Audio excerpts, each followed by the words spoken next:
GBA ಒಂದು master plan ಅನ್ನು ಮಾಡಿತ್ತು. ಅಂದರೆ ಕಂಡಲ್ಲಿ ಕಸ ಎಸೆಯೋರ ಒಂದು ಹಾವಳಿ ಏನಿತ್ತು ಅದನ್ನು ತಡೆಯೋದಕ್ಕಂತ ಹೇಳಿ ಒಂದು ಮಾಸ್ಟರ್ ಪ್ಲಾನ್ ಮಾಡಿತ್ತು. ಆದರೆ ಈಗ ಬೆಂಗಳೂರಿನ ಜನ ಆ ಪ್ಲಾನ್ನ ವಿರುದ್ಧನೇ ಸಿಡಿದೆದ್ದಿದ್ದಾರೆ. ಜಿಬಿಎ ಹೊಸ ಪ್ರಯತ್ನದ ವಿರುದ್ಧ ಸಾರ್ವಜನಿಕರು ಆಕ್ರೋಶವನ್ನು ವ್ಯಕ್ತಪಡಿಸಿದ್ದಾರೆ. ಜಿಬಿಎ ಕಸ ಸುರಿಯುವ ಹಬ್ಬಕ್ಕೆ ಸಾರ್ವಜನಿಕರು ಫುಲ್ ಕ್ಲಾಸ್ ತೆಗೆದುಕೊಂಡಿದ್ದಾರೆ. ಜನರಿಂದ ಘನತ್ಯಾಜ್ಯ ನಿರ್ವಹಣೆ ಲಿಮಿಟೆಡ್ಗೆ ಪ್ರಶ್ನೆಗಳ ಸುರಿಮಳೆಯನ್ನ ಸುರಿಸಲಾಗಿದೆ. ಅಂದರೆ ಸಾಲು ಪ್ರಶ್ನೆಗಳನ್ನ ಕೇಳಿದ್ದಾರೆ.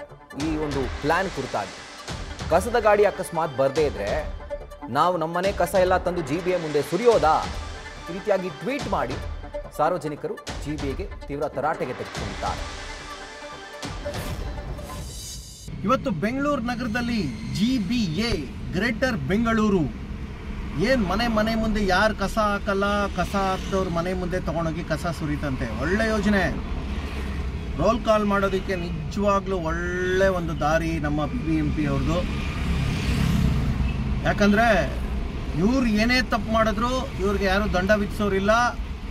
ಇವ್ರುಗಳು ಏನೇ ಅಂದರೆ ಇವಾಗ ನಮ್ಮ ಸರ್ಕಾರ, ಘನ ಸರ್ಕಾರ, BBMP ಇವ್ರು ಯಾರೇ ಏನೇ ತಪ್ಪು ಮಾಡಿದ್ರು ಇವ್ರನ್ನ ಯಾರು ಹೇಳೋರಿಲ್ಲ, ಕೇಳೋರಿಲ್ಲ. ಬಟ್ ಆದರೆ ನೀವೇನೋ ತೊಗೊಂಡೋಗಿ ಇನ್ನೊಬ್ರು ಮನೆ ಮುಂದೆ ಕಸ ಸುರಿತೀರಾ, ಅವರು ಕಸ ಹಾಕಲಿಲ್ಲ, ಇದು ಮಾಡಲಿಲ್ಲ ಅಂದ್ಬಿಟ್ಟು. ಓಕೆ, ಇದೊಂದು ಒಳ್ಳೆ ಯೋಜನೆ. ಬಟ್ ನಿಮ್ಮ BBMP ಅವರೇ ಎಷ್ಟೋ ಜಾಗಗಳಲ್ಲಿ ಇವತ್ತು ಡಂಪಿಂಗ್ ಯಾರ್ಡ್ಗಳನ್ನು ಮಾಡ್ಕೊಂಡಿದ್ದೀರಲ್ಲ, ಆ ಜಾಗಗಳನ್ನು ನೀವು ಸ್ವಚ್ಛವಾಗಿ ಇಟ್ಕೊಂಡಿದ್ದೀರಾ? ನೀವು GBA ಅಧಿಕಾರಿಗಳೇ, ನೀವು ಇನ್ನೊಬ್ಬರ ಮನೆ ಕಸ ಹಾಕೋದಕ್ಕೆ ಮುಂಚೆ ನೀವೇನು ಮಾಡ್ತಾ ಇದ್ದೀರಾ ಅನ್ನೋದನ್ನ ಫಸ್ಟು ನೀವು ತಿಳ್ಕೊಳ್ಳಿ. ನಾವು ತಗೊಂಬಂದು ನಿಮ್ಮ BBMP ಕಚೇರಿ ಮುಂದೆ ನಾವು ಕಸ ಎಸಿತೀವಿ. ಎಚ್ಚರಿಕೆ ಇರಲಿ. ನೀವು ನಿಮಗೇನೋ ಅನಿಸ್ಬಿಡುತ್ತೆ ಅನ್ನೋದನ್ನು ಏನೋ ಒಂದು ಮಾಡ್ಕೊಂಡು ಹೋಗ್ತಾ ಇದ್ದೀರಾ. ಬೆಂಗಳೂರು ನಗರದಲ್ಲಿ ಇವತ್ತು ಕೋಟ್ಯಾಂತರ ಜನ ವಾಸ ಮಾಡ್ತಾ ಇದ್ದಾರೆ. ನಿಮ್ಮ ಗಾಡಿಗಳೇ ಸರಿಯಾದ ಟೈಮಿಗೆ ಬರಲ್ಲ, ಸರಿಯಾದ ಟೈಮ್ಗೆ ಅವ್ರ ಹತ್ರ ಬಂದು ಕಸ ಕಲೆಕ್ಟ್ ಮಾಡಲ್ಲ. ಹಂಗಾರೆ ಕಸ ಮನೆಯಲ್ಲೇ ಕೊಳಿತಾ ಬಿದ್ದಿರ್ಬೇಕಾ? ಎಷ್ಟು ಸರಿ ನೀವುಗಳು ಪ್ರೊಟೆಸ್ಟ್ ಮಾಡಿದಾಗ ಕಸದ ರಾಶಿಗಳು ಮನೆಯಲ್ಲಿ ಹೆಂಗೆ ಬಿದ್ದಿರ್ತವೆ ಅಂತ ಗೊತ್ತಾ ನಿಮಗೆ? ಹೌದು, ಜನನೂ ತಪ್ಪು ಮಾಡಿದ್ದಾರೆ, ಜನಕ್ಕೆ ಅದೊಂದು ವ್ಯವಸ್ಥೆ ಮಾಡಿದ್ದೀರಾ. ಬಟ್ ನೀವು ಪರ್ಯಾಯ ವ್ಯವಸ್ಥೆ ಏನು ಮಾಡ್ಕೊಂಡಿದ್ದೀರಾ? ಇವತ್ತು ಬೆಂಗಳೂರು ನಗರದಲ್ಲಿ ಎಷ್ಟು ಜಾಗಗಳನ್ನು ತೋರಿಸ್ಬೇಕಾ ನಿಮಗೆ? ನಮ್ಮ KR ಮಾರ್ಕೆಟ್ ಹೆಂಗಿದೆ ಅಂತ ತೋರಿಸ್ಬೇಕಾ? ಬೆಂಗಳೂರಿನ ಭಾಳಷ್ಟು ಕಡೆಗಳಲ್ಲಿ ನಾವು ಹೇಗೆ ಕಸನ ನೀವು ಎಲ್ಲೆಲ್ಲಿ ಬಿಸಾಕ್ತಾ ಇದ್ದೀರಾ, ಕಸನ ಎಲ್ಲೆಲ್ಲಿ ಇನ್ನೂ ಕಸ ಎತ್ತಿರಬೇಕಾಗಿರೋಂಥ ಜಾಗಗಳಿದೆ ಅಂತ ನಾನು ನಿಮಗೆ ಅರಿವು ಮಾಡಿಕೊಡ್ಲಾ? ನಾವೇ ಒಂದು ಟಿಪ್ಪರ್ ಲಾರಿನಲ್ಲಿ ತೊಗೊಂಬಂದು ಕಸ ತುಂಬ್ಕೊಂಬಂದು ನಿಮ್ಮ BBMP ಕಚೇರಿ ಮುಂದೆ ನಾವು ಕಸ ಎಸಿತೀವಿ. ಮುಂದೆ ನೀವು ಕಸ ಸರಿಯಾಗಿ ಪಿಕ್ ಮಾಡದೆ ಹೋದ್ರೆ, ಫಸ್ಟು ನೀವು ಸರಿಯಾದರೆ ಜನ ನಾವು ಸರಿ ಹೋಗ್ತೀವಿ. ಇದೊಂದು ಸೊಸೈಟಿಗೆ ಅವೇರ್ನೆಸ್ ಕೊಡೋದ್ರ ಜೊತೆಗೆ ನೀವು ಕರೆಕ್ಟಾಗಿದ್ದೀರಾ ಅನ್ನೋದನ್ನ ಫಸ್ಟ್ ತಿಳ್ಕೊಳ್ಳಿ. ನೀವು ಕೊಟ್ಟಿರೋಂಥ ಕೆಲಸ ನಿಜವಾಗ್ಲೂ ಶ್ಲಾಘನೀಯ, ಅದಕ್ಕೂ ನಾವು ಅಪ್ರಿಷಿಯೇಟ್ ಮಾಡ್ತೀವಿ. ಅದ್ರ ಜೊತೆಗೆ ಫಸ್ಟು ನೀವು ಸರಿ ಹೋಗಿ. ಮೊದಲು ಬೆಂಗಳೂರು ನಗರದ ರಸ್ತೆಗಳನ್ನು ಫಸ್ಟು ಸರಿ ಮಾಡಿರಿ.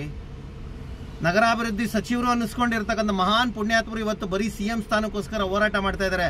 ಬೆಂಗಳೂರು ನಗರದ ರೋಡ್ಗಳು ಮಳೆ ಬಿದ್ದರೆ ರೋಡ್ ಇದಾಗ್ತಾ ಇದೆ.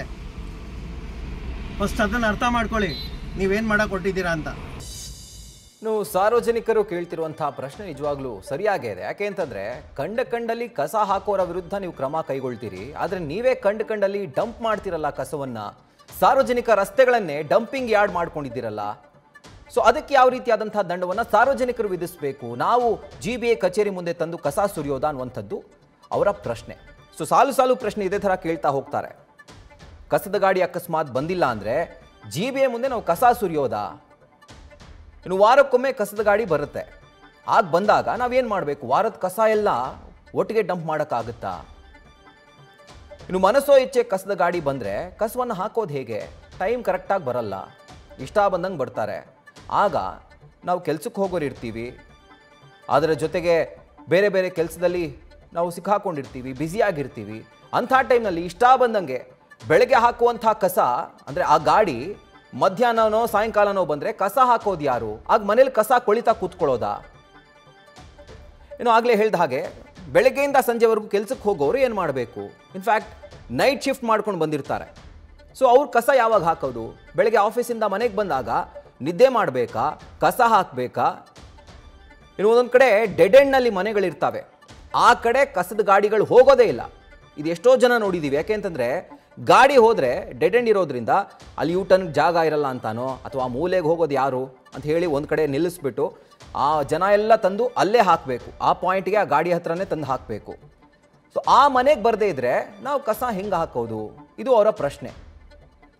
ಕಸ ಸುರಿಯೋ ಮುನ್ನ ಸರಿಯಾದ ಸಮಯಕ್ಕೆ ಗಾಡಿಯನ್ನು GBA ಕಳಿಸ್ಬೇಕಲ್ವಾ?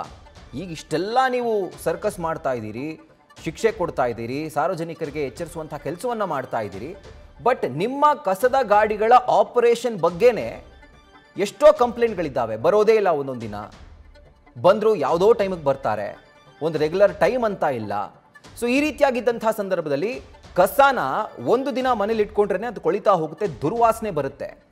ಸೊ ಆಗ ನಾವೇನು ಮಾಡಬೇಕು? ಒಂದೊಂದು ಗಾಡಿಗಳಿರ್ತಾವೆ, ಬಂದು ಒಂದು ಹಾಡು ಹಾಕ್ತಾರೆ, ಇಲ್ಲ ವಿಜಲ್ ಹೊಡಿತಾರೆ, ಒಂದು ತಗೊಂಡೋಗಿ ಮೂಲೆ ನಿಲ್ಲಿಸಿರ್ತಾರೆ. ಸೊ ಕಿಲೋಮೀಟ್ರ್ ಗಟ್ಟಲೆ ಅದನ್ನ ನಾವು ನಡ್ಕೊಂಡು ಹೋಗಿ ಕಸ ಹಾಕಬೇಕು. ಈ ದುಸ್ಥಿತಿ ನಮ್ಗೆ ಯಾಕೆ? ನಮ್ಮ ಮನೆ ಮುಂದೆ ಕಸ ತಂದು ಸುರಿಯೋಕ್ಕಾಗುತ್ತೆ, ಬಟ್ ಮನೆ ಮುಂದೆ ಕಸದ ಗಾಡಿ ಕಳ್ಸೋಕ್ಕಾಗಲ್ವಾ? ಆ ಶಕ್ತಿ ಕೂಡ GBAಗಿಲ್ವಾ ಅನ್ನುವಂಥದ್ದು ಅವರ ಪ್ರಶ್ನೆ. ಇನ್ನು ಇದೆಲ್ಲ ಓಕೆ, ಅಕಸ್ಮಾತ್ ಏನಾದರೂ ಗಾಡಿ ಮಿಸ್ ಆಯಿತು ಅಂತ ಇಟ್ಕೊಳ್ಳಿ, ಟೈಮಿಂಗ್ಸ್ ಹೆಚ್ಚು ಕಮ್ಮಿ ಆಯಿತು ಅಂತನೋ ಅಥವಾ ಕೆಲಸಕ್ಕೆ ಹೋಗಿದ್ರು ಅಂತನೋ ಯಾವುದೋ ಒಂದು ಇಟ್ಕೊಳ್ಳಿ. ಆಗ ಅಟ್ಲೀಸ್ಟ್ ಸಾರ್ವಜನಿಕ ಸ್ಥಳದಲ್ಲಿ ಒಂದು ಕಸದ ಬುಟ್ಟಿ ಆದರೂ ಇರಬೇಕು ತಾನೆ. ಈಗ ಒಂದೊಂದು ಹೊಸ ಡಿಸೈನ್ ಮಾಡಿಬಿಟ್ಟಿದ್ದಾರೆ ಜನರೇ, ಅಂದರೆ ಕಸದ ಗಾಡಿಗಳು ಎಲ್ಲಿ ಕಾಣಿಸ್ತಾರೋ ತಗೊಂಡೋಗಿ ಅಲ್ಲೇ ಕಸಕ್ಕೆ ಹಾಕ್ಬಿಡ್ತಾರೆ, ಆ ಗಾಡಿ ಮೇಲೆ ಎಸ್ಬಿಟ್ಟು ಬರ್ತಾರೆ. ಸೊ ಈ ಥರ ಎಲ್ಲ ನಾವು ಮಾಡೋದು ಯಾಕೆ ಅಂತಂದರೆ, ನೀವು ಸರಿಯಾಗಿ ಮ್ಯಾನೇಜ್ ಮಾಡ್ತಿಲ್ಲ. ಸಾಲಿಡ್ ವೇಸ್ಟ್ ಮ್ಯಾನೇಜ್ಮೆಂಟ್ ಬಿಟ್ಬಿಡಿ, ಅದು ದೊಡ್ಡ ತಲೆನೋವು, ಅದಕ್ಕೆ ಹೋಗೋದೇ ಬೇಡ. ಈ ವೇಸ್ಟ್ ಮ್ಯಾನೇಜ್ಮೆಂಟ್ ಬೇಕಾಗಿರುವಂಥ ರಿಸೋರ್ಸಸ್ ಆದರೂ ಅಟ್ಲೀಸ್ಟ್ ಕರೆಕ್ಟಾಗಿ ಬರಬೇಕಲ್ವಾ? ಗಾಡಿಗಳು ಕರೆಕ್ಟಾಗಿ ಬಂದರೆ, ಟೈಮ್ ಕರೆಕ್ಟಾಗಿ ಬಂದರೆ ನಾವು ಯಾಕೆ ಕರೆಕ್ಟಾಗಿ ಕಸ ಹಾಕಲ್ಲ? ವಿಂಗಡಣೆ ಮಾಡಬೇಕು ಅಂತ ಹೇಳಿದರೆ ಅದು ಮಾಡಿದ್ದೀವಿ. ಎಲ್ಲ ನಾವು ಕೂಡ ಸಹಕರಿಸ್ತಾ ಇರುವಂತಹ ಸಂದರ್ಭದಲ್ಲಿ ನೀವು ಎಚ್ಚೆತ್ತುಕೊಳ್ಬೇಕು ಅನ್ನುವಂಥದ್ದು ಸಾರ್ವಜನಿಕರ ಒಂದು ಆಗ್ರಹ ಆಗಿದೆ, ಪ್ರಶ್ನೆ ಆಗಿದೆ. ಇನ್ನು ಈಗ ಫಾರ್ ಎಕ್ಸಾಂಪಲ್ ಇಟ್ಕೊಳ್ಳಿ, GBA ಬರುವಂಥ ಎಲ್ಲ ವಾರ್ಡ್ಗಳನ್ನ ನೀವು ಬೇಕಾದರೆ ಗಮನದಲ್ಲಿ ಇಟ್ಕೊಳ್ಳಿ. ಎಲ್ಲಾದರೂ ಒಂದು ಪ್ರಾಪರ್ ಕಸ ಬಿಸಾಕುವಂಥ ಟೈಮ್ ಇದೆಯಾ? ಬೆಳಗ್ಗೆ 8ರಿಂದ 9 ಅಂತಾನೋ ಅಥವಾ 10ರಿಂದ 11 ಅಂತಾನೋ, ಈ ಥರ ಏನಾದರೂ ಫಿಕ್ಸ್ ಟೈಮ್ ಇದೆಯಾ? ನಿಮ್ಗೆ ಇಷ್ಟ ಬಂದಂಗೆ ನೀವು ಗಾಡಿ ಕಳಿಸ್ತೀರಾ, ಇಷ್ಟ ಬಂದಂಗೆ ಜನ ಬರ್ತಾರೆ, ಇಷ್ಟ ಬಂದಂಗೆ ಅವರು ಕಸ ಸ್ವೀಕರಿಸ್ತಾರೆ. ಈ ಎಲ್ಲ ಪ್ರಾಬ್ಲಮ್ಗಳಿಗೆ ಉತ್ತರ ಕೊಡೋದು ಯಾರು? ಒಂದೆರಡು ಏರಿಯಾ ಬಿಟ್ಟು ಇಡೀ ನಗರದತ್ತ ನೀವು ಗಮನ ಹರಿಸಿ ಕೊಟ್ಟಿದ್ದೀರಾ, ನೀವು ಆ ಗಮನ ಹರಿಸಿದ್ದೀರಾ? ಇದು ಸಾರ್ವಜನಿಕರ ಪ್ರಶ್ನೆಯಾಗಿದೆ. ಸೊ ಇದರ ಕುರಿತಾಗಿ ಘನತ್ಯಾಜ್ಯ ನಿರ್ವಹಣಾ ಮಂಡಳಿಯ CEO ಆಗಿರುವಂತಹ ಕರಿಗೌಡರು ಮಾತನಾಡಿದ್ದಾರೆ, ಕೇಳೋಣ ಬನ್ನಿ. ತಮ್ಮ ವಾಹಿನಿಯ ಮೂಲಕ ಎಲ್ಲ ಸಾರ್ವಜನಿಕರಲ್ಲಿ ನಾನು ಮನವಿ ಮಾಡೋದೇನಂತಂದರೆ, ದಯಮಾಡಿ ನಮಗೆ ಒಣ ಕಸ, ಹಸಿ ಕಸ, ಸ್ಯಾನಿಟರಿ ಕಸವನ್ನಾಗಿ ವಿಂಗಡಿಸಿಕೊಡಿ. ರಸ್ತೆ ಬದಿ ಕಸ ಎಸಿಬೇಡಿ. ನಾವು ಕಸ ಸುರಿದದ್ದು ಯಾಕೆ ಮನೆಗೆ ಅಂತಂದರೆ, ಬೇರೆಯವರು ಮನೆ ಮುಂದೆ ನೀವು ಕಸ ಸುರಿದಾಗ ಅದೇ ಕಸ ನಿಮ್ಮ ಮನೆ ಮುಂದೆ ಬಂದರೆ ನಿಮ್ಗೆ ಯಾವ ರೀತಿ ಭಾವನೆ ಬರುತ್ತೆ ಅನ್ನೋ ಒಂದು ರೀತಿ ಎಜುಕೇಟ್ ಮಾಡೋಕ್ಕೆ, ಅವೇರ್ನೆಸ್ ಅವ್ರಿಗೆ ಮನವರಿಕೆ ಮಾಡಲಿಕ್ಕೆ ಈಗಷ್ಟೇ ಇದನ್ನು ಅಭಿಯಾನವನ್ನು ಶುರು ಮಾಡಿದ್ವಿ. ನಮ್ಮ ಉದ್ದೇಶ ಸ್ವಚ್ಛ ಒಂದು ಸುಂದರ ಬೆಂಗಳೂರನ್ನ ಕಟ್ಟುವುದು. ಯಾಕೆಂತಂದರೆ ನಮ್ಮ ಬೆಂಗಳೂರು ಗಾರ್ಡನ್ ಸಿಟಿ ಅಂತ ಹೆಸರಿತ್ತು, ಅದು ಗಾರ್ಡನ್ ಸಿಟಿಯಾಗಿ ಉಳಿಯೋಕ್ಕೆ ನಿಮ್ಮೆಲ್ಲರ ಸಹಕಾರ ಬೇಕಂತೇಳಿ ಸಾರ್ವಜನಿಕರಲ್ಲಿ ಮನವಿ ಮಾಡ್ತೀನಿ. ಕೆಲವು ಕಡೆ ಆರೋಪ ಕೊಡ್ತಿದೆ ಆಟೋಗಳು ಬರ್ತಾ ಇಲ್ಲ ಅಂತ, ಇದ್ರ ಬಗ್ಗೆ ಏನು ಹೇಳ್ತೀರಾ ಸರ್? ನೋಡಿ, ತಪ್ಪು ಈ ರೀತಿ ಮಾಡೋದು ಹೆಂಗೆ ಅಂತ. ಕೆಲವು ಕಡೆ ಆಟೋ ಬರ್ತಿಲ್ಲ ಅಂತ, ದಯಮಾಡಿ ನೀವು ಎಲ್ಲಿ ಆಟೋ ಬರೋದಿಲ್ಲ ಅಂತ ಹೇಳಿದರೆ ನಮ್ಮ ಮಾರ್ಷಲ್ಗೆ, ಹೆಲ್ತ್ ಇನ್ಸ್ಪೆಕ್ಟರ್ಗೆ, ಪೌರ ಕಾರ್ಮಿಕ ಸೂಪರ್ವೈಸರ್ಗೂ, ಅಲ್ಲಿರ್ತಕ್ಕಂಥ ನಮ್ಮ AGMಗೆ, ಇಲ್ಲ ಅಂತಂದರೆ ನಮ್ಮ ಹೆಲ್ಪ್ಲೈನ್ ನಂಬರ್ ಇದೆ 1533, ಅದಕ್ಕೆ ಕರೆ ಮಾಡಿ. ನಮ್ಮ ಸಹಾಯವಾಣಿ ಇದೆಯಲ್ಲ, ಅದಕ್ಕೆ ಅಪ್ಲೋಡ್ ಮಾಡಿ. ಎಲ್ಲಿ ಆಟೋ ಬಂದಿಲ್ಲ ನಿಜವಾಗೂ ನಾವು ಆಟೋ ಬರಲಿಕ್ಕೆ ಅದನ್ನು ಎನ್ಶೂರ್ ಮಾಡ್ತೀವಿ. ಮತ್ತು ಈಗ ನಾವು ಕಸ ಸುರಿದ್ರಿಂದ ನಮ್ಮದು ಅಕೌಂಟಬಿಲಿಟಿ, ಉತ್ತರದಾಯಿತ್ವ ಜಾಸ್ತಿ ಆಗಿದೆ. ನಮಗೂ ಕೂಡ ನಮ್ಮ ಹೊಣೆಗಾರಿಕೆ ಜಾಸ್ತಿ ಆಗಿದೆ. ಈಗ ಆಟೋ ಬಂದಿಲ್ಲ ಅಂತಂದರೆ ಅದನ್ನು ಎನ್ಶೂರ್ ಮಾಡೋದು ನಮ್ಮ ಜವಾಬ್ದಾರಿ, ಅದನ್ನು ಮಾಡ್ತೀವಿ. ಎಲ್ಲಿ ತುಂಬ ನ್ಯಾರೋ ರಸ್ತೆ ಇದೆ, ಆಟೋ ಹೋಗೋದಿಲ್ಲ, ಅಲ್ಲಿ ನಾವು ಕಸ ಕಿಯೋಸ್ಕ್ ಅಂತ ದೊಡ್ಡ ಡಸ್ಟ್ಬಿನ್ ಇಡೋಕ್ಕೆ ಪ್ಲಾನ್ ಮಾಡಿದ್ದೀವಿ. ಈಗ ಮೊನ್ನೆ ಕೋರಮಂಗಲದ NGV ಕಾಂಪ್ಲೆಕ್ಸ್ ಹತ್ರ ಒಂದು ಇಟ್ಟಿದ್ವಿ. ಅದೇ ಥರ 70 ಕಸ ಕಿಯೋಸ್ಕನ್ನ ಇನ್ನು 1 ತಿಂಗಳಿನಲ್ಲಿ ಇಡ್ತೀವಿ. ಇದ್ರ ಜೊತೆಗೆ ಬೆಂಗಳೂರು ಅನ್ಬಾಕ್ಸಿಂಗ್ ಅವರು ಈ ಥರದ 500 ಕಸ ಕಿಯೋಸ್ಕನ್ನು ಸ್ಪಾನ್ಸರ್ ಮಾಡ್ತಿದ್ದಾರೆ. ಅದರಲ್ಲಿ ಒಬ್ಬರು ಜನ ಇರ್ತಾರೆ, 4 ಕಸ ಡಬ್ಬಿ ಇರುತ್ತೆ, ಅದು ಕಲೆಕ್ಟ್ ಮಾಡ್ತಾರೆ. ಅದಕ್ಕೂ ಕೂಡ ನಾವು ಪ್ಲಾನ್ ಮಾಡ್ಕೊಂಡಿದ್ದೀವಿ. ಕ್ರಿಮಿನಲ್ ಕೇಸ್ ಆಗ್ತದೆ ಸರ್ ಈಗ